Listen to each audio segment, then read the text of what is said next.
मंडळी, स्टार प्रवाह परिवार पुरस्कार सोहळा नुकताच पार पडला होता. परंतु या सोहळ्यात नुकतंच प्रेमाची गोष्ट मालिकेतून निरोप घेतलेली अभिनेत्री तेजश्री प्रधान पाहायला मिळाले नाही. त्यामुळे चर्चांना उधाण आलं होतं.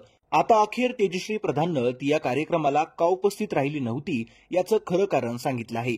तेजश्री प्रधाननं प्रेमाची गोष्ट या मालिकेतून निरोप घेतल्यानंतर या मालिकेमध्ये मुक्ताच्या भूमिकेत अभिनेत्री स्वर्धा ठिगळे पाहायला मिळत आहे.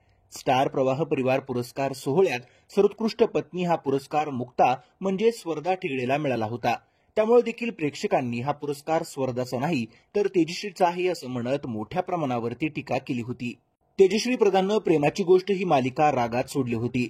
मात्र असं असलं तरी देखील तेजश्रीला स्टार प्रवाह वाहिनीनं बोलावणं पाठवलं होतं. वाहिनीकडून तेजश्रीला स्टार प्रवाह परिवार पुरस्कार सोहळ्यासाठी आमंत्रण होतं. मात्र तेजश्रीनं येण्यास नकार दिला. एका सोशल मीडिया पेजनं दिलेल्या माहितीनुसार तेजश्री या सोहळ्याला गेली नाही, कारण ती म्हणाली, माझ्या मालिकेसोबतच माझा स्टार प्रवाह सोबतचा प्रवास देखील संपलेला आहे. मला नवीन भूमिका मिळाल्यानंतर आमचं नातं नक्की जुळेल, तेव्हा मी नक्की स्टार प्रवाहाच्या पुरस्कार सोहळ्यात दिसेल. चाहते अजूनही तेजश्री मालिकेत परत येण्याची वाट पाहत आहेत. तेजश्री प्रेमाची गोष्टमध्ये परत येण्याची शक्यता नसली तरी ती दुसऱ्या एखाद्या मालिकेत नक्कीच दिसू शकते.